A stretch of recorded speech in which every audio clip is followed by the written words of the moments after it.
Okay dear students, నేను డిగ్రీలో ఆధునిక భారత చరిత్రలో మనం సాంస్కృతిక పునశ్చరణ గురించి చెప్పుకున్నాం. ఓకే, ఇందువరకు నేను సగం చెప్పుకున్నాం. నేను యొక్క 2 గ్రంథాలు మనకి తెలుగు నుంచి ఇంగ్లీష్లోకి అనువాదం చేయడం జరిగింది. అది ఏంటంటే ఈరోజు పూర్తిగా చెప్పుకున్నాం అనమాట. ఓకే, మనం చెప్పుకున్నట్టుగా సాంస్కృతిక పునశ్చరణ అంటే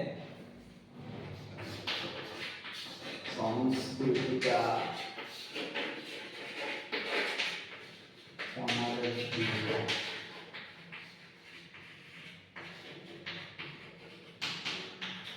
ఓకే, సంస్కృతిక పునర్జీవనం అంటే మనం ఆల్రెడీ చెప్పుకున్నాం. సంస్కృతిక పునర్జీవనం ఏంటంటే పునర్జీవనం అంటే మళ్ళీ పుట్టడం అంటే మళ్ళీ జన్మించమాట. సాంస్కృతిక అంటే మన యొక్క ఆచారాలు, వ్యవహారాలు, సాంప్రదాయాలు. ఓకే, ఇవన్నీ కూడా మనం ఆల్రెడీ ఆటోమేటిక్ చెప్పుకున్నాం. మనకి మన భారతదేశంలో ఎందుకు వచ్చింది, రావడానికి కారణం ఏంటి, అసలు ఈ యొక్క ఉద్యమంలో ముఖ్య పాత్ర పోషించింది ఎవరు ఆల్రెడీ నేను చెప్పుకున్నాను అన్నమాట. ఓకే, తర్వాత మనకి భారతదేశంలో ఎన్నో సంవత్సరంలో వచ్చింది. ఎన్నో సంవత్సరంలో వచ్చిందంటే మన భారతదేశంలో 19వ శతాబ్దంలో వచ్చిందన్నమాట. ఓకే, ఈ 19వ శతాబ్దంలో కాకుండా ఇంకా భారతదేశంలో ప్రపంచంలో ఇంకెప్పుడు రాలేదంటే ప్రపంచంలో వచ్చింది. ఎప్పుడు వచ్చింది? 16వ శతాబ్దంలో ప్రపంచంలో 16వ శతాబ్దంలో వచ్చింది అనమాట. ఓకే, 16వ శతాబ్దంలో వచ్చిన మొట్టమొదటి దేశం ఏంటంటే ఇటలీ. ఇటలీకి ఎందుకు వచ్చింది? ఆ యొక్క దేశంలో సంస్కృతి పునర్జీవనానికి ప్రమాదం కొంచెం ఉందన్నమాట. అంటే కొందరు వ్యక్తుల ప్రమాదం కొంచెం ఉండేటప్పుడు వాళ్ళ యొక్క సంస్కృతి, తన యొక్క సాంప్రదాయం, తన యొక్క హిందూ వాళ్ళ యొక్క మతాలన్నీ కూడా కనుమరుగైపోయినప్పుడు, అంటే మనుగడ అయ్యేటప్పుడు వచ్చే ప్రమాదం వల్ల ప్రజల్లో చైతన్యం వచ్చి ఒక ఉద్యమంలాగా చేసేదాన్ని మన సంస్కృతి పునర్జీవనం చెప్పవచ్చు. ఓకే, మనకు ప్రపంచంలోనే మనకి మొట్టమొదటిసారిగా ఇటలీలో వచ్చింది. ఇటలీలో వచ్చిన తర్వాత మనకి 19వ శతాబ్దంలో మన భారతదేశం వచ్చింది. ఓకే, మనకి 19వ శతాబ్దంలో భారతదేశం 19వ శతాబ్దం. ఓకే, 19వ శతాబ్దంలో భారతదేశం వచ్చింది. భారతదేశంలో ఇదేంటండి మీకు డౌట్ రావచ్చు, 16వ శతాబ్దంలోనే ప్రపంచంలో వచ్చిందంటే మీరు మన దేశం 19వ శతాబ్దంలో వచ్చిందంటే 16వ శతాబ్దంలో మన దేశానికి బ్రిటిష్ వాళ్ళు వచ్చారు. మన దేశాన్ని వేరే రాజులు పరిపాలిస్తున్నా మన దేశంలో 16వ శతాబ్దంలో మన రాజులు, అంటే ఉదాహరణ చెప్పండి మీకు, మొఘలులు మన భారతదేశాన్ని పరిపాలిస్తున్నారు. మొఘలు యొక్క మతం ఏంటి? ఇస్లాం మతం. ఇస్లాం మతం అయినప్పటికీ మన యొక్క భారతదేశంలోని మన యొక్క సాంప్రదాయాలు, మన యొక్క ఆచారాలు ఎలాంటి కూడా హాని కలిగించలేదు. ఆ యొక్క మొఘలుగా చెప్పుకుంటే ఒక ఔరంగజేబు తప్ప మిగతా వాళ్ళంతా కూడా ఎవరు కూడా మన యొక్క భారతదేశం యొక్క సాంప్రదాయాలు ఎలాంటి కూడా హాని కలిగించలేదు. సరే, ఇలా వచ్చేటప్పుడు మన భారతదేశానికి తర్వాత బ్రిటిష్ వాళ్ళు ఉండేటప్పుడు 16వ శతాబ్దంలో వచ్చినప్పుడు మన భారతదేశంలో కొన్ని జరిగాయన్నమాట.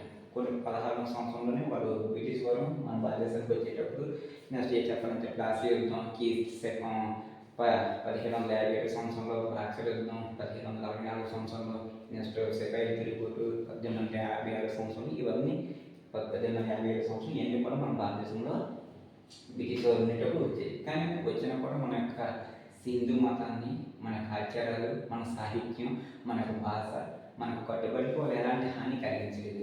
మనకి ఎప్పుడు వచ్చిందంటే మనకి బ్రిటిష్ వారు క్రీస్తు 1883 సంవత్సరంలో 1883 సంవత్సరంలో మనకి చాప్టర్ చట్టం తేవడం జరిగింది. చాప్టర్ చట్టం ఏంటంటే పరిపాలనతో పాటు హిందూ మతాన్ని కాకుండా క్రైస్తవ మతాన్ని ప్రజలపై రుద్ది క్రైస్తవం మార్చడానికి అనమాట. మన హిందూ మతాన్ని నాశనం చేసి క్రైస్తవ మతాన్ని వాళ్ళు ఏం చేశారంటే మన మీద రుద్దడం అనమాట. అంటే క్రైస్తవ మతాన్ని కూడా అధికారికంగా మీరు ప్రచారం చేయనన్నారు. అప్పుడు మన ప్రజల్లో, మన నాయకులు వచ్చే వ్యతిరేకత ఒక ఉద్యమంలాగా చేశారు. దాన్ని మనం సంస్కృతి పునరుద్ధరణ చెప్పుకోవచ్చు అన్నమాట. ఇవన్నీ కూడా మనకి ఆల్రెడీ ముందు క్లాస్లో చెప్పుకున్నాం.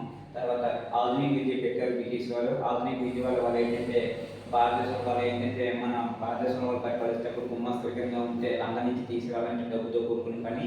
అందుకే ఈ యొక్క ఇండియాకి భారతదేశంలో ప్రజలకి ఏబీసీ అయితే మనకు వాళ్ళ కింద ఉంటారు.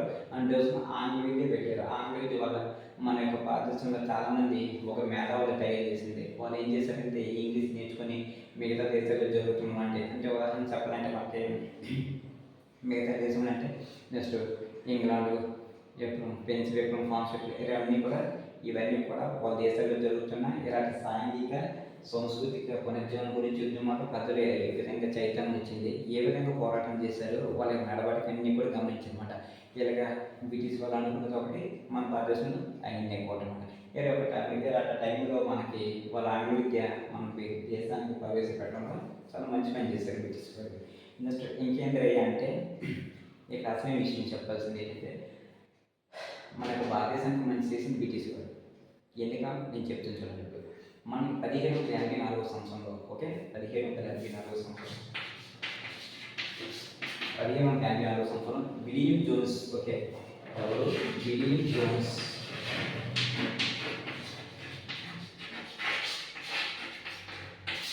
విలియం జోన్స్ అనేవాడు మన భారతదేశంలో కలకత్తాలో ఫెడరల్ కోర్టుకి ప్రధాన న్యాయమూర్తిగా రావడం జరిగింది. అంటే మనకు సుప్రీం కోర్టు ఎలా అంటున్నాం, ఒకప్పుడు మనకి ఫెడరల్ కోర్టు అంటారు అనమాట. ఓకే, వీడు ఈయన రావడం జరిగింది. ఇక్కడ విషయం ఏంటంటే ఈయనకి మన యొక్క భారతదేశం యొక్క గొప్పతనం అంటే చరిత్రను తెలుసుకోవాలని చాలా కోరుకుంటారు అనమాట. ఈయన ఏం చేసిందంటే ఖాళీ సమయంలో మన పండితులు మేధావుల దగ్గరికి వెళ్ళి ఇండియా హిస్టరీ చెప్పండి, చాలా గొప్పది అంటారు, నేను తెలుసుకోవాలని అనేవాడు అనమాట. ఇలాంటి సమయంలో ఇంకొక ఆలోచన వచ్చింది. ఏంటబ్బా అంటే ఆలోచన ఇదేంటి, మనం తెలుసుకోవాలంటే మనం ఒక సంస్థ పెట్టి భారతదేశం హిస్టరీ మొత్తం వెలికి తీసి దాన్ని ఇంగ్లీష్లో కన్వర్ట్ చేయడం చాలా గొప్పది కదా. వీళ్ళ సంస్కృతి, వీళ్ళ ఆచారాలు, వీళ్ళ మతం ఇది ఇంగ్లీష్లో కన్వర్ట్ చేస్తే భావి తరాలకు ఉపయోగపడుతుందని మనకు భారతదేశం తాళిపత్రాలు ఉన్న విషయాన్ని గ్రంథాలు మొత్తం కూడా అనువాదం చేయడం మొదలుపెట్టారన్నమాట. ఈ యొక్క ఉద్దేశంతో ఈ యొక్క సంస్థ స్థాపించాడు. ఓకెవరు? విలియం జోన్స్ అనేవాడు మన యొక్క హిస్టరీని, చరిత్రని బయటికి తీయడానికి, అది ఇంగ్లీష్ కన్వర్ట్ చేయడానికి ఒక సొసైటీని, ఒక సంస్థని స్థాపించాడు. అది ఏంటి అంటే 1784 సంవత్సరంలో, ఓకే, 1784 ద రాయల్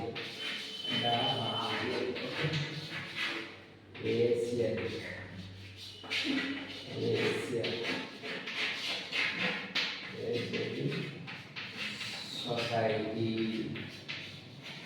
ఓకే, మనకి విలియం జోన్స్ అనేవాడు 1784 సంవత్సరంలో ద రాయల్ ఏషియాటిక్ సొసైటీ, ఈ సొసైటీని స్థాపించి దీని యొక్క ముఖ్య లక్షణం 2 అన్నమాట. ముఖ్య లక్షణం ఏంటి? దీని యొక్క ముఖ్య లక్ష్యాలు 2 ఏంటంటే భారతదేశంలో ఉన్న హిస్టరీని వెలికితీయడం, 2 ఏం చేయాలంటే ఒక తాళపత్రులు ఉన్న అమూల్యమైన విషయాన్ని, వాళ్ళ యొక్క సంస్కృతి, వాళ్ళ ఆచారాన్ని కూడా ఇంగ్లీష్కి అనువాదం చేసి గ్రంథాలయంలో పెట్టాలని ఆయన ఒక కోరిక అనమాట. ఈ ఉద్దేశంతో మనకి ఈ సొసైటీ పెట్టడం జరిగింది.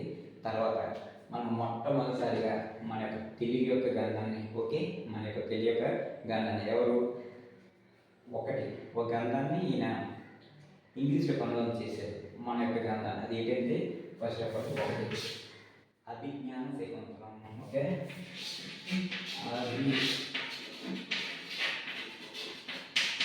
అభిజ్ఞాన శాకుంతలం.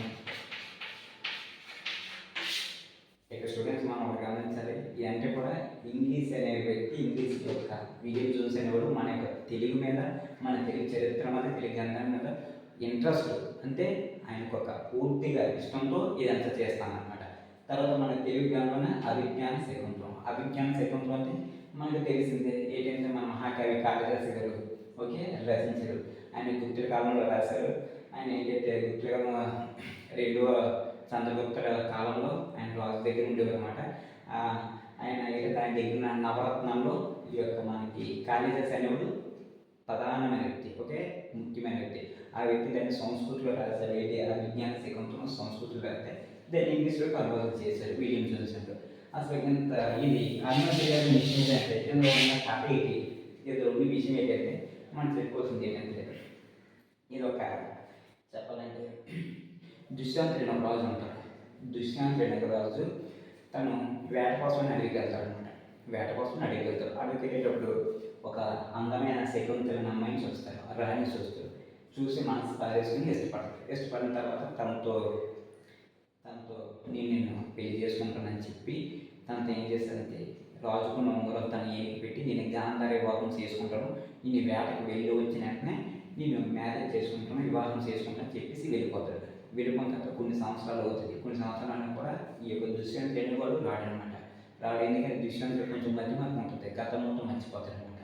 అలాంటి సమయంలో ఈ యొక్క శకుంతలం బాధపడుతూ ఇదేంటి వస్తున్నాను రాలేదని అలాంటి సమయంకే ఈ శకుంతలకి భరతుడైన కుమారుడు పుట్టేస్తాడు, ఓకే, భరతుడైన కుమారుడు పుట్టేస్తాడు అనమాట. నేను ఏం చేశాడు, ఒకరోజు వాటర్ అంటే నీళ్ళు తెచ్చుకోవడానికి పొలానికి వెళ్ళి నదికి వెళ్ళి తనకి చేతుకొని నమ్మని జారిపోద్ది అనమాట. ఆ జారిపోయిన ఉంగరం ఒక చేప మింగేస్తుంది. మింగేసిన తర్వాత మళ్ళీ తను వచ్చిన తర్వాత ఇదేంటి రాజుగారు నన్ను గుర్తుపట్టలేదు, రాలేదు, ఒక రాజ్యానికి వెళ్తే గుర్తుపడతారేమో ఉద్దేశంతో తను దుష్యంతుడు రాజ్యానికి వెళ్ళి నేను మనం మ్యారేజ్ చేసుకుంటున్నాను ఎలాగని చెప్పి ఆయనకి గుర్తు చేస్తుంది. ఎందుకంటే ఆయనకి గుర్తులేదు కాబట్టి మీరు ఎవరో నాకు తెలియదు వెళ్ళిపోయినంటే ఆ యొక్క బాధతో ఏడుచుకుంటూ వచ్చేస్తుంది అనమాట, బాధపడుకుంటుంది. అలాంటి సమయంలో ఈ చేపలు పెట్టేవాడు ఆ చేప పెట్టేటప్పుడు ఈ రింగి మింగిన చేప అనేవాడు ఆ చేపలకి చిక్కుతుంది అనమాట.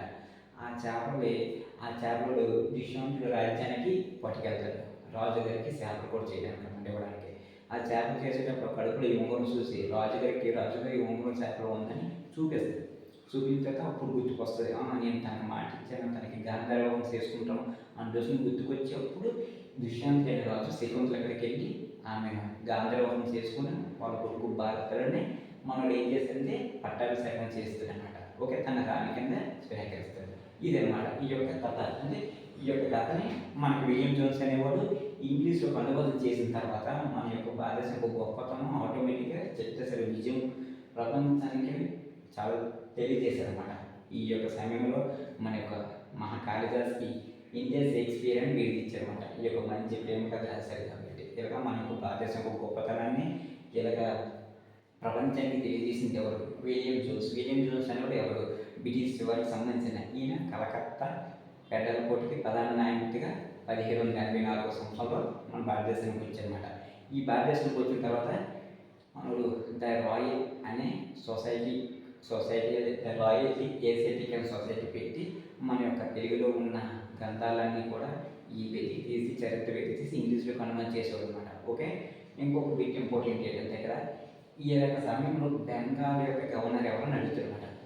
అప్పుడు ఈ యొక్క సమయంలో బంగారు గవర్నర్ అంటే Warren Hastings. Okay, Warren Hastings ఈ యొక్క సమయంలో బెంగాల్ గవర్నర్ అనమాట. ఓకే, ఇది మనకి ఈ యొక్క ఇంపార్టెంట్ అయిన గవర్నర్. ఇంకోటి కూడా ఉంది మనుస్మృతి. ఓకే, మనుస్మృతి రెండో గ్రంథం ఇది మను అనేవాడు రచించారనమాట. ఇది ఏంటంటే సమాజంలో 4 వర్ణాలు ఉంటాయి. 4 వర్ణాలు ఉండేటప్పుడు బ్రహ్మ తపస్సు చేసేటప్పుడు నులిపి నుంచి బ్రహ్మను పుట్టారు, చాకుల నుంచి శుద్ధులు పుట్టారు, పొద నుంచి వయసు పుట్టారు, పాదాల నుంచి శుద్ధులు పుట్టారని ఉద్యోగంతో చెప్తారన్నమాట. ఇది ఓకే, ఇది మనకి ఇంపార్టెంట్ అయిన లెసన్. ఓకే, ఇక్కడతో ఈ చాప్టర్ క్లోజ్ అనమాట. ఓకే, అర్థం అవ్వకపోతే నాకు గ్రూప్లో మెసేజ్ పెట్టండి, మీకు పెడతాను నేను. Okay, bye bye.